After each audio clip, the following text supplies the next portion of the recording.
नमस्कार, स्वागत है आप सभी का विजी पब्लिकेशन के इस YouTube चैनल पर। मैं वीरेंद्र चौधरी। आज हम एक बुक जो है, हमारी नई बुक जो है, उसके बारे में बातचीत करेंगे। आपको मैं इसके पूरे जो भी हमारा कंटेंट है, जो भी हमारा मैटर है और ये किस चीज़ के ऊपर है, किस किस एग्ज़ाम में ये बेनिफिशियल रहेगी, क्या क्या टॉपिक्स इसके अंदर है, एक तो उस चीज़ पे हम बात करेंगे। दूसरा, हम इसके अंदर जो कंटेंट दिया है उसको कुछ वीडियोस के माध्यम से उसका सोल्यूशन जो है वो भी करेंगे। तो सबसे पहले हम जो बात करने वाले हैं वो ये है कि ये बुक जो है अभी स्पेशली डिज़ाइन की गई है, जो हमारा 3rd ग्रेड का अभी जो पेपर है, जो जनवरी माह में होने वाला है, उसके लिए स्पेशल MCQs की एक सीरीज़ है, जिसके अंदर हमारे जो भी जितने भी टॉपिक्स हैं वो सारे के सारे टॉपिक जो है वो इसमें कवर किए गए हैं। जितने भी हमारे सिलेबस में टॉपिक है 3rd ग्रेड के अंदर, जितने भी टॉपिक है, चाहे वो ग्रामर है, चाहे वो लिटरेचर है, चाहे वो टीचिंग मेथड है, उन सभी को इसमें समाहित किया गया है। और ये जो पूरी की पूरी बुक है, इसके अंदर लगभग 2000 से ज़्यादा जो है MCQs है डिफरेंट टॉपिक्स के। हर टॉपिक के 100, 150, 200 क्वेश्चन जो है आपको मिलेंगे। और इसकी प्रैक्टिस जो है वो आप आसानी से 4 से 5 दिन में इसको कर सकते हैं, यानी अपने एग्जाम से पहले आप इसको 2 से 3 बार, 4 बार भी आसानी से कर सकते हैं।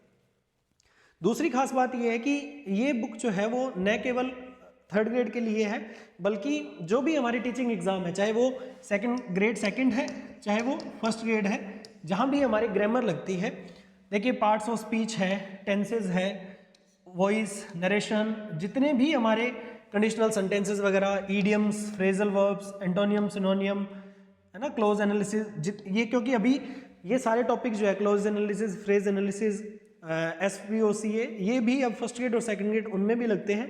तो ये पूरा का पूरा जो मैटर है उसमें कवर कर रहा है। इसमें लिटरेरी फॉर्म्स भी दी हुई है, हमारे फिगर्स ऑफ स्पीच जो है वो भी है, मॉडल्स भी है, प्रेपोजिशन भी है और फोनेटिक्स भी है। तो ये सारे के सारे टॉपिक जो है वो इसके अंदर कवर किए गए हैं। और ये पूरी की पूरी जो बुक है वो MCQs है। इसके अंदर थियरी पार्ट ना देखिए, केवल MCQs है, क्योंकि देखिए ग्रामर जो है वो पूरा का पूरा हमारा प्रैक्टिस पे बेस्ड होता है। हम कितनी अच्छी प्रैक्टिस कर पाते हैं, कितने ज़्यादा क्वेश्चंस निकाल पाते हैं, उसी से हमारा सेंस डेवलप होता है।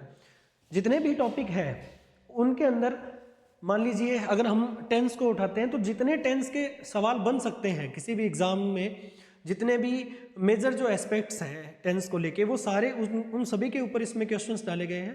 तो जब लास्ट टाइम होता है पेपर का, उस टाइम थियरी पढ़ पाना थोड़ा सा मुश्किल हो जाता है। तो यदि आपने 1 बार 2 बार भी थियरी पढ़ी हुई है किसी चीज़ को लेके और आप ये क्वेश्चंस निकालते हैं, तो ये आपको एग्जाम में बहुत बेनिफिशियल रहेंगे।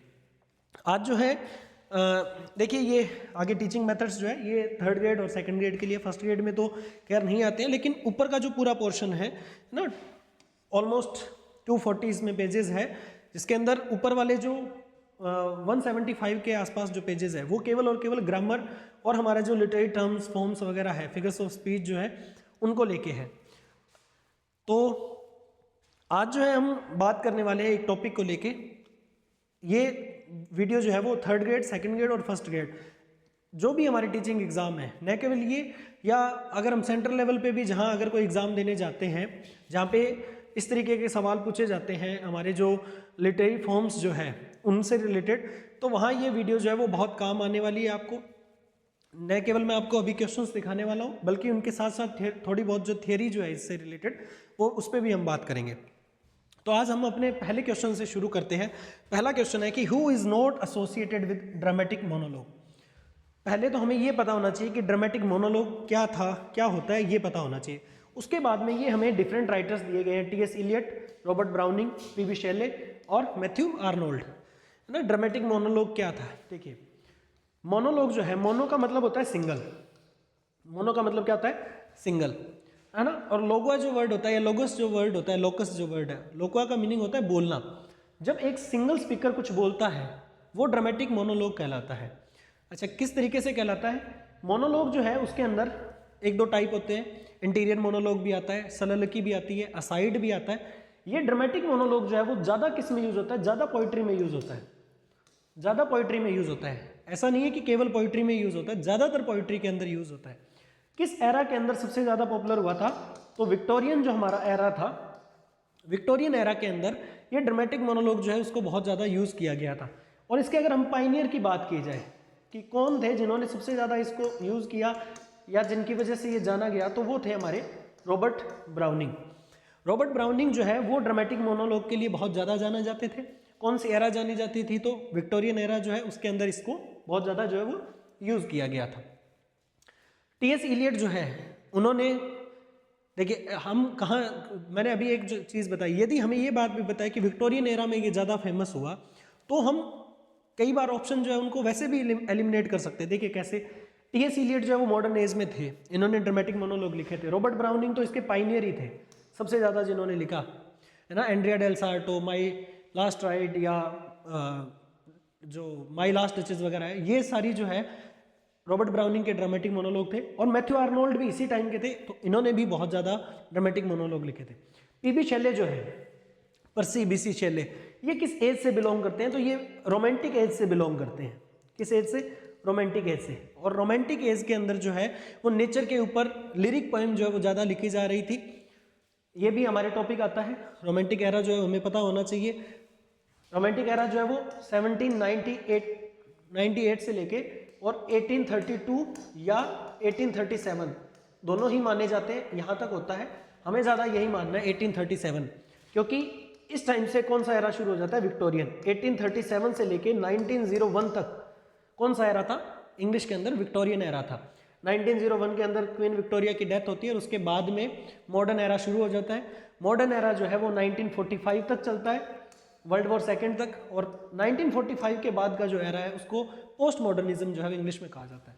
तो वापस सवाल पे आते हैं। ये सारी चीज़ें समझना हमारे लिए बहुत ज़्यादा ज़रूरी था। ड्रामेटिक मोनोलॉग क्या होता है? अब देखिए, ड्रामेटिक मोनोलॉग यानी पोइट्री के अंदर एक सिंगल स्पीकर होगा जिसमें हमें वो बोलेगा, सामने एक पैसिव लिसनर होगा। लिसनर जो है वो पैसिव होगा, यानी ये जो बात कर रहा है उसमें हमें ये एहसास जरूर होगा कि जो पोइट है, अच्छा कोई ज़रूरी नहीं है जो पोइट है वही स्पीकर हो, स्पीकर कोई भी हो सकता है, वो स्पीकर किसी ना किसी से बात कर रहा होगा। इस बात का हमें उसकी लिरिक्स जो लाइंस दी हुई है उसमें हमें एहसास होगा। लिसनर जो है उसका कोई रिस्पॉन्स नहीं दिखाया जाएगा हमें। तो ये क्या होता है? ड्रामेटिक मोनोलॉग होता है। ये ज़्यादातर किस पे होता है? किसी एक कैरेक्टर के ऊपर। कैरेक्टर के ऊपर जो है वो ज़्यादा फोकस करता है, एक कैरेक्टर के ऊपर, है ना। जैसे my last duchess, Robert browning का अपनी डचेस के बारे में, जो ड्यूक होता है वो अपनी डचेस के बारे में बात कर रहा होता है। तो टी.एस. इलियट ड्रामेटिक मोनोलॉग लिखते थे, ब्राउनिंग भी लिखते थे, मैथ्यू आर्नोल्ड भी लिखते थे, लेकिन शेले जो है वो इससे नहीं जुड़े हैं। तो कौन सा आंसर होगा हमारा? पी.बी. शेले। अगले सवाल की बात करते हैं। Which poetic form is much akin to dramatic monologue? मैंने अभी बताया, अकीन टू का मतलब होता है सिमिलर। आपके सिनोनियम के अंदर भी काम आएगा ये, सिमिलर, अकीन टू, किसी चीज़ से सिमिलर। देखिए एलेजी जो है क्या होती है? एलेजी जो है वो किसी की डेथ के ऊपर लिखी जाने वाली पोएम होती है। एलेगरी जो है ना, मोस्ट फेमस अगर हम बात की जाए तो जॉर्ज ऑरवेल की एनिमल फार्म, है ना। एलेगरी क्या होता है? जिसको हम हिंदी में अगर बोलें तो रूपक कथा, द जंगल बुक जैसे हम पढ़ते हैं, या एनिमल फार्म, जिसके अंदर क्या है, किसी पशु पक्षी को, किसी जानवर को, नेचुरल किसी चीज़ को जो है वो कथा के माध्यम से, जो है कहानी के माध्यम से बताया जाता है। और अगर हम हिंदी साहित्य की बात करी जाए या संस्कृत की बात की जाए तो सबसे बड़ा एग्जाम्पल हमारे पास है पंचतंत्र। पंचतंत्र की जो कहानियाँ है वो एलेगरी है, रूपक कथाएँ हैं। नन ऑफ द अबव छोड़ देते हैं हम। सललकी, ये देखिए अभी मैंने वर्ड बताया था मोनोलॉग, वैसे ही वर्ड होता है। सोलो का मतलब होता है सिंगल, सोलो का मतलब क्या हो गया? सिंगल। और लोकवा जो वर्ड है, उस लोकवा वर्ड का मतलब होता है बोलना, है ना। सिनोनियम एंटोनियम के अंदर वन वर्ड के अंदर बहुत काम आता है ये वर्ड, सरकम लोकवा। ऐसा व्यक्ति जो घुमा फिरा के बातें करता है उसको सरकम लोकवा बोलते हैं। तो ये लोकवा वर्ड जो है उसका मतलब होता है बोलना, सोलो का मतलब सिंगल, यानी कि जब कोई एक व्यक्ति बोलता है उसको क्या बोलते हैं? सललकी। ड्रामा के अंदर यूज होता है कि ड्रामा में स्टेज के ऊपर एक कैरेक्टर खड़ा होता है और वो अपनी स्पीच बोलता है, स्टेज के ऊपर और कोई नहीं होता, ऐसा भी हो सकता है। और उसमें क्या है, ये सललकी क्या बताती है? जो कैरेक्टर है जो बोल रहा है उसके मन के जो भाव है, उसके जो मन में चल रहा है उसको ऑडियंस को बताना है, तो वो जोर जोर से जो बोल के बताएगा वो क्या होती है? सललकी, है ना। शेक्सपियर ने बहुत यूज़ किया था, मैकबेथ के अंदर, हैमलेट के अंदर, किंग लियर के अंदर। जो ट्रेजेडी होती है उस ट्रेजेडी के अंदर सललकी का अच्छा खासा प्रयोग होता है। तो सललकी जो है वो किससे मिलती जुलती है? ड्रामेटिक मोनोलॉग से। अगला सवाल, monologues can show a characters, अभी हमने बात किया, क्या बताती है? मोनोलॉग जो होता है किसी भी कैरेक्टर के बिहेवियर को शो करता है, बिल्कुल करता है, जो उसका बिहेवियर है उसको शो करता है, उसके जो इमोशंस है, इनर इमोशंस, जो अंदर उसके भावनाएं चल रही हैं उनको शो करता है, उसके जो भी आइडियाज़ है, जो भी प्लान्स हैं, उनको भी ड्रामेटिक मोनोलॉग जो है वो कैरेक्टर के शो करता है। इसका मतलब आंसर क्या होगा? All of the above. अगली बात करें हम, a type of monologue that a character gives without actually speaking, it shows their inner thoughts. देखिए अभी आ गया ये सवाल। ऐसा मोनोलॉग जिसके अंदर कैरेक्टर जो है वो वास्तविकता में बोल रहा होता है और अपने अंदर के जो भाव है उनको शो करता है, क्या वो ड्रामेटिक मोनोलॉग होता है? नहीं। ड्रामेटिक मोनोलॉग के अंदर तो हमने बात की एक पैसिव लिसनर भी होगा वहां पे, क्या वो सललकी है? नहीं, सललकी के अंदर भी ये चीज नहीं आती। अब देखिए ये क्या होता है, इसको बोलते हैं इंटरनल मोनोलॉग। क्या बोलते हैं? Internal monologue. अगर साथ में ऑप्शन आते हैं, वैसे तो बहुत कम चांस है कि साथ में ऑप्शन आएंगे, अगर आता है तो हमें क्या बताना है? इंटरनल मोनोलॉग, क्योंकि यहाँ पे क्लियर वर्ड दे दिया इनर थॉट्स, उसके इनर थॉट्स को जो प्रेजेंट करता है वो क्या होता है? Internal monologue. डायलॉग नहीं होता है, तो कौन सा आंसर होगा इसमें? Internal monologue. ये चीज हमें ध्यान रखनी है। A brave and noble character in an epic poem admired for great achievement और affected by a grand event. अच्छा, हमें ये बताना है कि एक ऐसा कैरेक्टर, एक ऐसा ब्रेव कैरेक्टर जिसके ऊपर पूरा का पूरा एपिक टिका होता है। अब देखिए पहले हमें पता होना चाहिए एपिक क्या होता है, हम थोड़ा सा ये जानेंगे एपिक क्या होता है। एपिक का मतलब होता है महाकाव्य।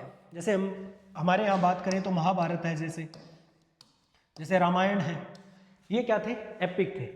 और अगर हम बात करें तो इंग्लिश के अंदर बात करें तो होमर का इलियाड जो है, ओडेसी जो है, ये सारे एपिक थे। इसके अंदर क्या किया जाता है, कोई एक कैरेक्टर होता है, कोई एक हीरो होता है ना, जिसका जो कार्य है उससे पूरी की पूरी उसकी जो प्रजा है, कंट्री जो है, वो पूरी की पूरी उससे अफेक्ट होती है।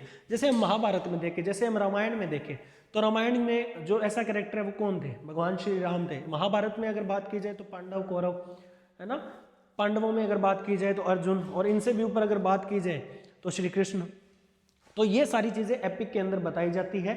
हमें सिर्फ पूछा है कि उस कैरेक्टर को क्या बोलते हैं। एपिक सिमिली, देखिए सिमिली तो क्या होती है? सिमिली कंपैरिजन को शो करती है। फिगर ऑफ स्पीच एक नहीं होगा। एपिक हीरोइन, हीरोइन तो हो ही नहीं सकती। एपिथेट तो इससे रिलेटेड टर्म ही नहीं है। क्या होता है? इसको बोलते हैं एपिक हीरो, है ना। एपिक हीरो, जैसे रामायण के अंदर एपिक हीरो कौन हो जाएंगे? तो भगवान राम। इलियाड है, ओडेसी है, होमर ने लिखी थी, ये सबसे पुरानी इंग्लिश के अंदर जो हमें एपिक मिलते हैं। तो एपिक क्या होता है? महाकाव्य होता है। तो इस कैरेक्टर को हम क्या बोलेंगे? Epic hero. अगली बात करते हैं, अगला सवाल देखिए, what do mock epic poem heavily use. देखिए एपिक का ही एक टाइप होता है मोक एपिक। वर्ड से ही पता चलता है, मोक का मतलब मोक मजाक से रिलेटेड होता है ना, जहाँ पे क्या किया जाता है? ह्यूमर को शो किया जाता है। किस चीज़ को शो किया जाता है यहाँ पे? ह्यूमर को। ह्यूमर बहुत ज़्यादा दिखाया जाता है। ये एपिक का ही टाइप है। जो एपिक होता है उसके अंदर तो क्या है, बहुत ज़्यादा बढ़ा चढ़ाकर चीज़ों को दिखाया जाता है। बहुत ही आप ये देखिए ब्रेव कैरेक्टर शो किया जाता है। यहाँ कैसा होता है? यहाँ ह्यूमर क्रिएट किया जाता है, और जो ह्यूमर क्रिएट किए गए एपिक है वो क्या कहलाते हैं? Mock epic. सीधा सवाल ये भी आता है। तो इसने पूछा है कि इसमें सबसे ज़्यादा क्या होता है, तो देखिए एंशिएंट नहीं, प्राचीनता की कोई बात नहीं है, ड्रामा भी नहीं होता, हीरोइज्म भी नहीं होता, जो मैंने अभी बताया ह्यूमर। क्या होता है इसके अंदर? ह्यूमर। ये हमें ध्यान रखना है। The term meaning to consecutive lines of poetry, है ना, दो लगातार लाइन अगर आए एक जैसी, इनको क्या बोलते हैं? हिंदी में हम इसको बोलते हैं दोहा। क्या बोलते हैं? दोहा। और इंग्लिश में इसी को हम बोलते हैं कपलेट। शेक्सपियर ने अपने हर सोनेट के अंदर यूज किया था कपलेट। दो लाइंस जिनकी राइम स्कीम जो सेम होगी। मान लीजिए जो शेक्सपियर का जो भी सोनेट था उसकी जो कपलेट होता था, सोनेट क्या होता है? 14 लाइन की पोएम होती है। इसकी पहली 12 लाइन की राइम अलग होगी और लास्ट जो 2 लाइन होगी उनकी राइम स्कीम क्या होती है? जी जी, ये राइम स्कीम होती है। तो ये 2 लाइनें जिनकी कंसेक्यूटिव लाइंस होगी उनकी राइम मिलेगी, उसको हम क्या बोलेंगे? कपलेट बोलेंगे। अब देखिए क्वाट्रेन क्या होता है? क्वाट्रेन क्या होता है? 8 लाइन, है ना। किसी भी पोएट्री की जो 8 लाइन होती है, ये भी सोनेट के अंदर यूज होता है क्वाट्रेन जो है। और सस्टेट क्या होती है? 6 लाइन्स। ये हमें थोड़ा सा पता होना चाहिए, 6 लाइन। और क्वाट्रेन के अंदर कितनी? 8 लाइन्स। और सोनेट जो है वो कितनी लाइन का होता है? 14 लाइन्स का होता है। ये हमें थोड़ा पता होना चाहिए, ठीक है। सस्टेट और ऑक्टेव, सॉरी क्वाट्रेन जो 4 लाइन का, सॉरी क्वाट्रेन कितना? 4 लाइन का होता है। सस्टेट और ऑक्टेव सॉरी ऑक्टेव होता है 8 लाइन का, ऑक्टेव होता है 8 लाइन का, क्वार्टेन जो है वो 4 लाइन का होता है, बैलेड के अंदर यूज होता है ना। हम इस तरीके का बैलेड का जब भी क्वेश्चन पढ़ेंगे तो वहाँ यूज होगा क्वार्टेन जो है, 4 लाइन्स होती है, कपलेट में 2 लाइन्स होती है, सस्टेट में 6 होती है, एक होती है टर्जा रिमा। ये भी हमें थोड़ा पता होना चाहिए क्योंकि इस तरीके के सवाल आजकल पूछे जाते हैं बहुत ज़्यादा। इसमें टर्जा से ही पता चल रहा है 3 लाइन्स जो होती है ना, अल्टरनेटिव राइम स्कीम चलती है। जैसे मान लीजिए ऐसे चलेगी इसमें A B A, फिर ये बीच वाला जो है इससे अगली 3 लाइन शुरू होगी B C B, फिर इससे शुरू हो जाएगी C D C, है ना। जब हम ode to the west wind पढ़ते हैं पीबी शैले की, उसके अंदर ये टर्जा रिमा जो है वो यूज़ किया जाता है, तो ये हमें थोड़ा सा ध्यान रखना है।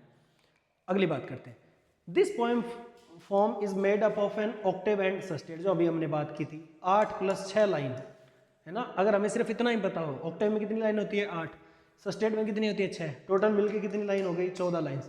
तो 14 लाइन्स की जो पोएम होती है उसको हम क्या बोलते हैं, उसको हम बोलते हैं सोनेट। क्या बोलते हैं हम, सोनेट बोलते हैं उसको, ठीक है। अच्छा, अब सोनेट के 2 मेजर टाइप होते हैं, एक को हम बोलते हैं इटालियन सोनेट, एक को बोलते हैं हम इटालियन सोनेट, और दूसरे को बोलते हैं इंग्लिश सोनेट। दूसरे को हम क्या बोलते हैं, इंग्लिश सोनेट। ये इटालियन सोनेट जो है इसको फेमस किसने किया था, पेट्रार्क ने, पेट्रार्क ने किया था, इसीलिए इन सोनेट्स को क्या बोला जाता है, पेट्रार्कन सोनेट।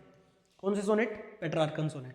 और इंग्लिश सोनेट जो है उसको किया था शेक्सपियर ने फेमस, है ना, शेक्सपियर ने फेमस किया था। इसको लेके आने वाले तो थॉमस वॉट और अर्ल ऑफ सरे जो है वो थे, लेकिन इसको फेमस किसने किया था, तो इसको फेमस किया था शेक्सपियर ने, इसीलिए इनको क्या बोलते हैं, शेक्सपियरियन सोनेट।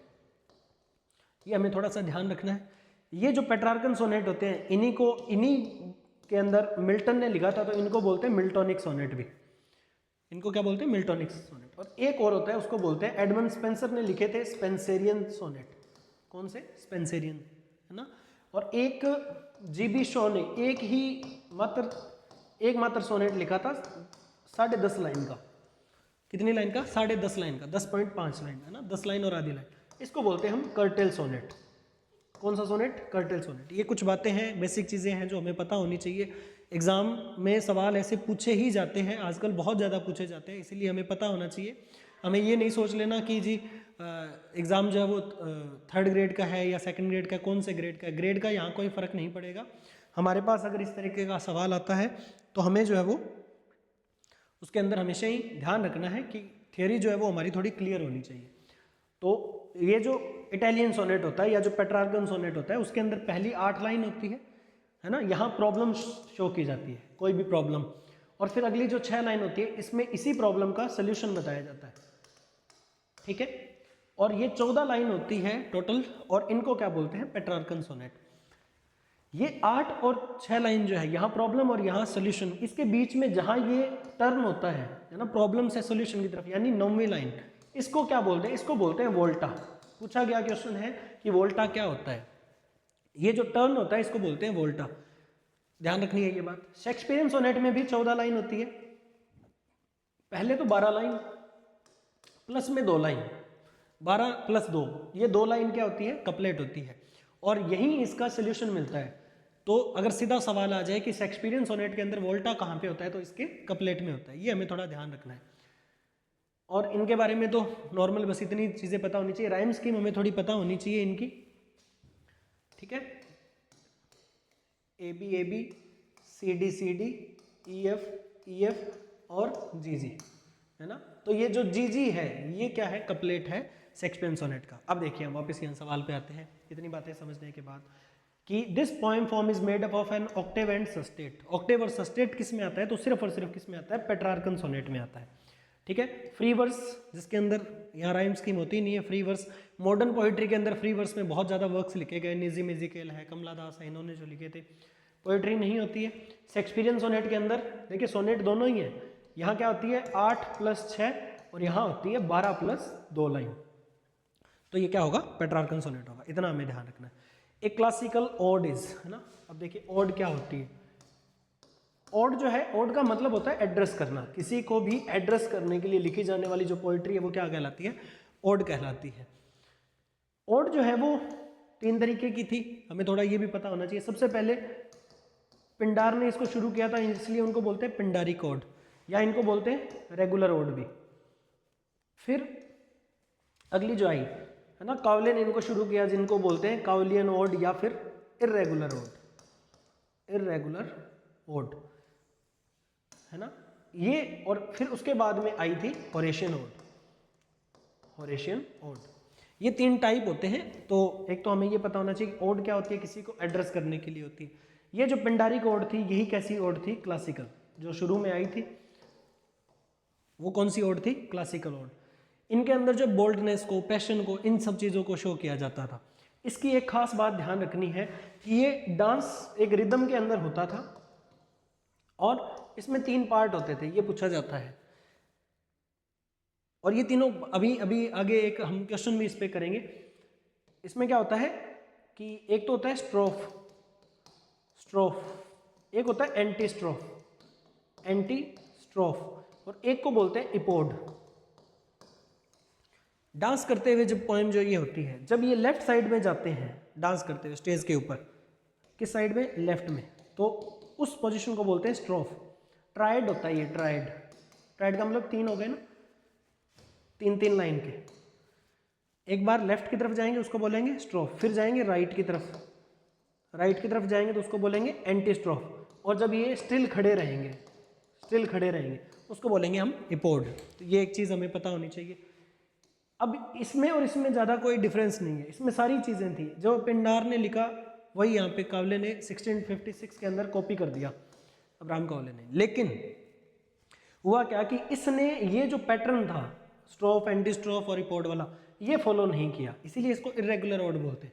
होरेशियन जो ओड है ये इसके बिल्कुल कॉन्ट्रास्टिंग होती थी, इसके अंदर बोल्डनेस जो पैशनेट है उसको शो किया जाता, जबकि ये काम और मेडिटेटिव होती थी, बहुत ही ज़्यादा काम पोइट्री लिखी गई थी। तो ये होरेशियन ओड थी। अब हमारे पास क्या सवाल आया है कि a classical ode is a classical poem, एक क्लासिकल पोएम होती थी, बिल्कुल होती थी। इज अ यूलॉजी, यूलॉजी होती थी, बिल्कुल होती थी। प्रेजेस समवन और समथिंग, ये देखिए ये जो एड्रेस होता है ये किसी ना किसी की प्रेज करने के लिए ही ज़्यादा यूज होता है। जैसे जॉन किट्स जो है उसने 6 फेमस ओड लिखी, ओड टू नाइटिंगेल है या ओड टू ग्रेशियन है। तो ग्रेशियन जो है तो उसके ग्रेशियन की प्रशंसा के बारे में ही इतना कुछ उसने लिखा, 50 लाइनें जो है वो लिख दी। तो ये उसकी क्या कर रहा है, प्रशंसा कर रहा है।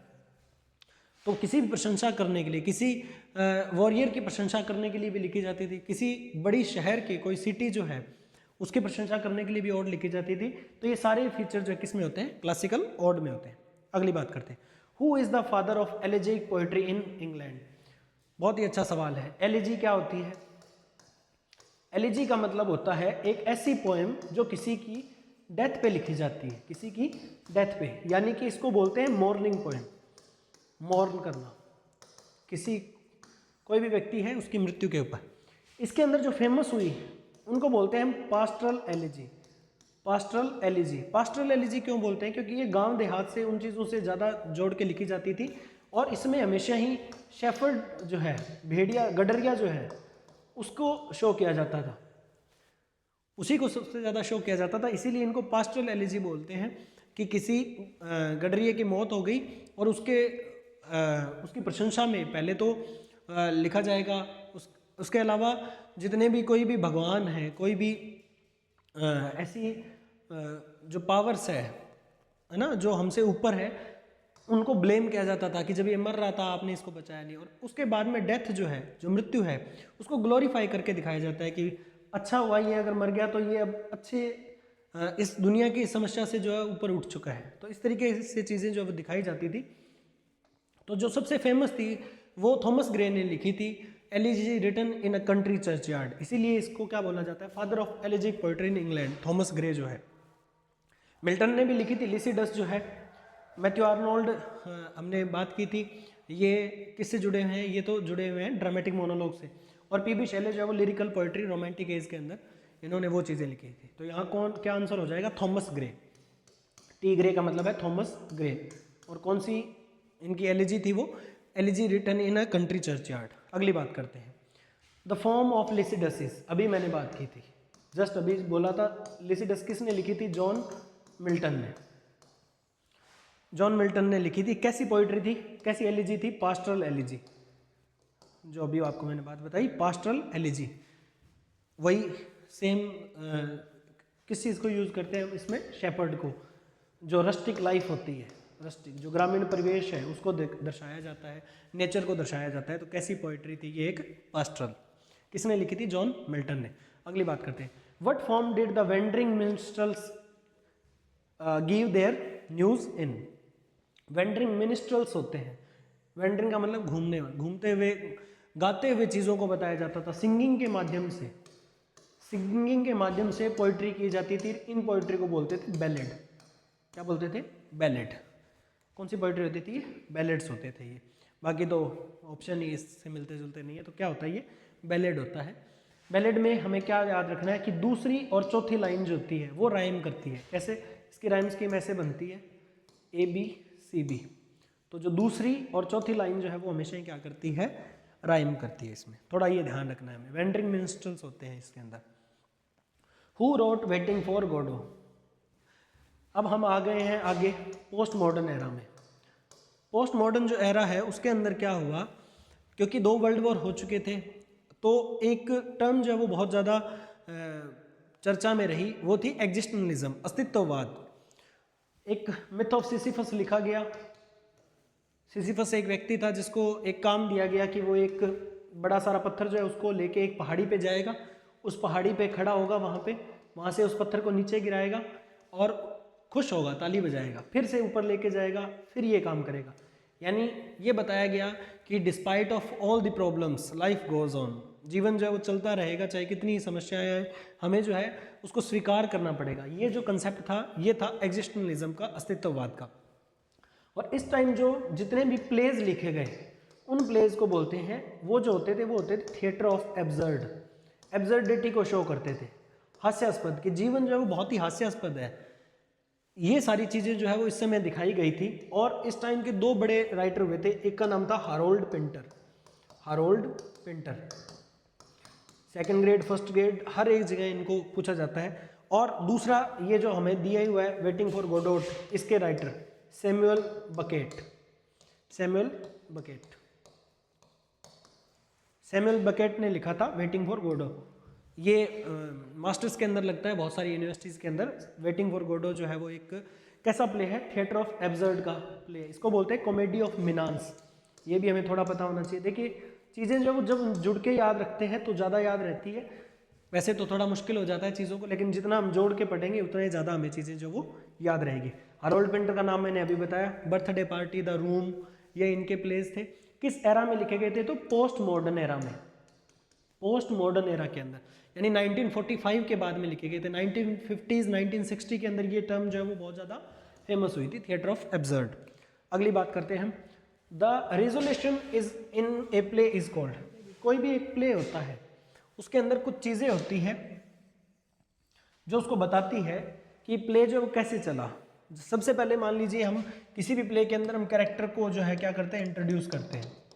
सबसे पहले हमने कैरेक्टर्स को इंट्रोड्यूस किया, फिर प्लॉट जो है वो थोड़ा थोड़ा आगे बढ़ता है। प्लॉट आगे बढ़ता है और फिर कोई ऐसी घटना घटती है कि वो प्लॉट ऐसी जगह पहुंच जाता है कि उसमें क्लाइमैक्स आ जाता है। कोई ऐसी घटना जो उस कहानी का पूरा एकदम पीक आ गया, और फिर ये एक्शन जो है वो गिरने लगता है, फॉलिंग एक्शन होने लगता है। ये राइजिंग एक्शन था, ये फॉलिंग एक्शन है, और अंततः वो आके एंडिंग पे आ जाता है। और जो एंड होता है उस एंड को हम क्या बोलते हैं? उस एंड को हम बोलते हैं रिजोल्यूशन। क्या बोलते हैं? रिजोल्यूशन, या इसको बोलते हैं डिनाउनमेंट। डिनाउनमेंट भी इसी को बोलते हैं। फ्री टैग एक व्यक्ति था, फ्री टैग ने ये पिरामिड दिया था। फ्री टैग, फ्री टैग का ये पिरामिड है जो ये बताता है कि कोई भी प्ले जो है वो किस तरीके से चलता है, कैसे वो शुरू होता है, कैसे क्लाइमैक्स पे पहुंचता है, कैसे उसमें एंडिंग होती है, ये सारी चीज़। तो the resolution is in a play is called conflict. नहीं, सेटिंग भी नहीं होता। ये सेटिंग क्या होती है? सेटिंग होता है टाइम और प्लेस। किसी भी प्ले की जो टाइम और प्लेस को जो दर्शाया जाता है उसको हम सेटिंग बोलते हैं। प्लॉट जो होता है कहानी का सीक्वेंस होता है, जिस सीक्वेंस में कहानी जो है वो आगे चलेगी वो प्लॉट होता है। इसको सोल ऑफ ट्रेजेडी कहा जाता है। सोल ऑफ ट्रेजेडी, किसी भी ट्रेजेडी जो है, जो ट्रेजेडी लिखी जाती है उसकी आत्मा होती है प्लॉट। ये एरिस्टोटल ने कहा था इसको। और इसका जो एंड होता है उस एंड को हम क्या बोलते हैं? या तो रिजोल्यूशन या क्या बोलते हैं? डिनाउनमेंट। ध्यान रखना है ये। अगली बात करते हैं, व्हाट इज एन ओड। अभी हमने बात की थी ओड क्या होता है। एलेबरेट पोएम ग्लोरीफाइंग और praising animals, innate object and emotions, देखते हैं। ए प्लेस ऑफ वर्शिप नहीं। The state standardize death for a character नहीं, ये तो एलिजी होती है, अभी हमने बात की थी। ये देखें, एलेबोरेट पोएम ग्लोरीफाइंग और praising an event, individual idea, emotion, ally and और इंटेलेक्चुअलिटी। ये इसकी सबसे अच्छी डेफिनेशन है। हालांकि ये भी मिलती जुलती है, लेकिन एनिमल्स वगैरह जो है देखिए उनको कहीं भी इसमें ग्लोरीफाई ज़्यादा नहीं किया जाता है, नहीं, हालांकि लिखा गया है और टू नाइटिंगेल लिखा गया है, लेकिन अगर हम इसमें देखें इननेट ऑब्जेक्ट्स ये इसमें नहीं आते हैं। क्या आता है वो देखिए, जरूरी चीज़ क्या है। कोई एक इवेंट, कोई एक घटना घटी, उसकी प्रशंसा की जाएगी। कोई एक इंडिविजुअल व्यक्ति है जिसने कुछ बहुत बड़ा काम किया है, उसकी प्रशंसा की जाएगी। कोई आइडिया है या कोई इमोशन है या कोई इंटेलेक्चुअल चीज़ है, उन सबको एलेबोरेटिवली जो शो किया जाता है वो क्या कहलाती है, ओड कहलाती है। और ओड का मतलब ही क्या होता है, एड्रेस किया जाता है किसी को। ग्रीक वर्ड एडियन से बनी है ये थोड़ा हमें पता होना चाहिए। एडियन इसका वर्ड है, उससे बनी है ये। आगे देखिए, what is the most distinctive feature of an ode, कि किसी भी ओड का सबसे ज़्यादा जो अच्छा फीचर है वो क्या होता है। It is longer than A lyric नहीं, ऐसा कुछ भी नहीं होता है। इट्स सब्जेक्ट इज हिस्टोरिकल, जरूरी नहीं है कि इसका सब्जेक्ट हिस्टोरिकल ही हो। ये है, it is in the form of an address, ये किस फॉर्म में होती है, एक एड्रेस के फॉर्म में होती है, किसी को संबोधित करने के लिए लिखी जाती है। राइमिंग वर्ड्स फॉर्म ये नहीं होता है। तो ओड क्या होती है, it is in the form of an address, किसी एड्रेस के लिए जो है वो ये लिखी जाती है। अगली बात करते हैं, the word sonnet etymologically means, sonnet जो वर्ड है उसका मीनिंग क्या होता है। सोनेटो जो है ए पोएम ऑफ 14 लाइन्स, क्या ये एटमोलॉजिक मतलब शाब्दिक उत्पत्ति, एटमोलॉजिकली का मतलब क्या होता है, शाब्दिक उत्पत्ति। शाब्दिक जो इसकी उत्पत्ति है उसमें इसका क्या मीनिंग होता है। ये तो इसका जनरल मीनिंग है कि 14 लाइन की एक पोएम को सोनेट कहा जाता है, ये नहीं होगा। ए लिरिक, कोई भी जो पोइट्री है वो लिरिक होती है, तो ये भी नहीं होगा। प्रोज तो टर्म ही अलग हो गई, जो हम ऐसे वगैरह लिखते हैं वो होते हैं प्रोज। इसका मीनिंग क्या होता है, इसका मीनिंग होता है लिटिल साउंड। सोनेटो वर्ड होता है, उसका मीनिंग होता है, इटालियन वर्ड है ये, इटली के अंदर ही शुरू हुआ था सोनेट जो है वो, फिर धीरे धीरे जो है वो पेट्रार्क ने लिखा था और फिर इसको अर्ल ऑफ सरे थॉमस वॉट जो है वो इसको लेके आए थे इंग्लैंड के अंदर, और शेक्सपियर ने फिर इसको बहुत ज़्यादा फेमस किया था। शेक्सपियर ने टोटल 154 सोनेट्स लिखे थे, जिसमें से 126 एक यंग मैन को और 28 एक डार्क लेडी को समर्पित थे। मिल्टन ने भी लिखे थे लगभग 28। उसके बाद में बहुत सारी सीरीजेज चली थी अलग अलग, एस्ट्रोफेल एंड स्टेला, मतलब एक सोनेट की सीरीज ही चलाई गई थी। इस तरीके की चीज़ें उन पे भी हम बात करेंगे, आपको क्वेश्चंस मिलेंगे ये इसके अंदर सारे के सारे। A feature of an ode is, ode का क्या फीचर होता है। ओड हमेशा एलिवेटेड इन स्टाइल और एलिबरेटिव स्टेंजिक्स। जो हमारी बुक है, कौन सी बुक, कोई भी जो ऑथेंटिक बुक है, सॉरी, है ना, हमारी कोई भी ऑथेंटिक बुक जो है उसके अंदर अगर हम ओड की डेफिनेशन देखेंगे हमेशा ही, चाहे आप मान लीजिए एम.एच. अब्राम्स, अगर हम सबसे अच्छी बुक की बात की जाए तो एम.एच. अब्राम्स जो बुक है हमारी, मेरे माइंड से स्लिप हो गया था वर्ड, एम.एच. अब्राम्स जो है उसके अंदर आप जब भी ओड की डेफिनेशन देखेंगे तो यही मिलेगी। और ये फर्स्ट ग्रेड के अंदर पूछा गया सवाल भी है कि what is an ode. Ode क्या होती है कि ode is an lyric elevated in style and elaborative in stanzaic structure. ये याद ही करनी है हमें, फिक्स है ना, इसको याद रखना है। ये बाकी सारे ऑप्शन तो इससे कुछ मतलब भी नहीं रखते। तो क्या होती है ode, elevated style and elaborate stanzaic structure. अगली बात करते हैं, ए ड्रामेटिक मोनोलॉग इज, सबसे पहला जो हमने सवाल किया था वही। Lyric poem expressing personal emotions नहीं होती। A dialogue between two characters, जहाँ टू आ गया इसका मतलब वो ड्रामेटिक मोनोलॉग नहीं हो सकता, मोनोलॉग का मतलब ही सिंगल है। ए नरेटिव पोएम, नरेशन नहीं होता है इसके अंदर, नरेटिव नहीं होती है ये। A poem in which a single character speaks to a silent listener, सबसे अच्छी डेफिनेशन है। लिसनर कैसा होगा, साइलेंट होगा हमेशा ही। तो ये क्या होता है, ड्रामेटिक मोनोलॉग होता है। आज का आखिरी सवाल देखते हैं हम, an example of a soliloquy is. Soliloquy मैंने बताया था आपको पहले ही, सोलो मतलब बोलना, लोकवा का सोलो का मतलब सिंगल, लोकवा का मतलब बोलना। सिंगल स्पीकर जो है वो स्टेज के ऊपर खड़ा होकर बोलता है। ट्रेजेडी के अंदर बहुत ज़्यादा यूज़ किया जाता था।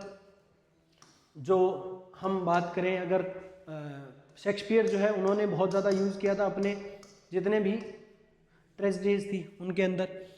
या डॉक्टर फास्टस के अंदर अगर हम देखें, doctor Samuel Johnson sorry doctor Faustus जो है, सैमुअल जॉनसन ने डॉक्टर फास्टस जो है वो, उसके अंदर भी इसको बहुत ज़्यादा यूज़ किया गया है। शेक्सपियर की सारी ट्रेजेडीज़ के अंदर इसको जो है वो यूज़ किया गया है।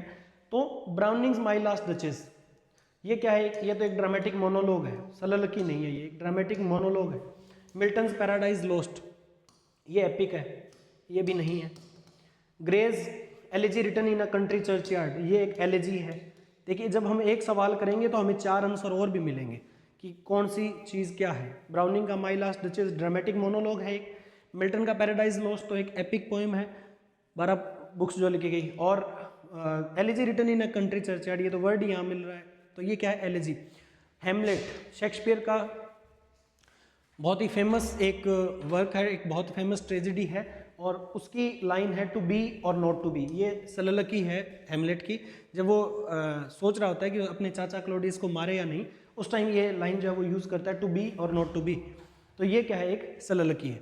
तो इस तरीके के सवाल जो है वो जब हम करते हैं, देखिए उससे क्या बेनिफिट होता है? सबसे बड़ा बेनिफिट यही होता है कि हम जितने भी एस्पेक्ट होते हैं उन सबको कवर कर पाते हैं।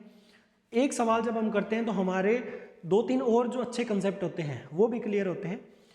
मिलेंगे अगली वीडियो में किसी और टॉपिक के साथ, इसी प्रकार के सवाल जो है वो करने के लिए।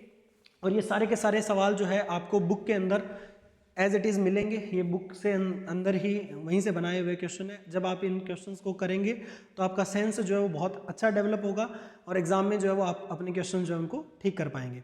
मिलेंगे अगली वीडियो में, तब तक आप अपनी तैयारी जो है उसको पुरजोर तरीके से चलाते रहें। धन्यवाद।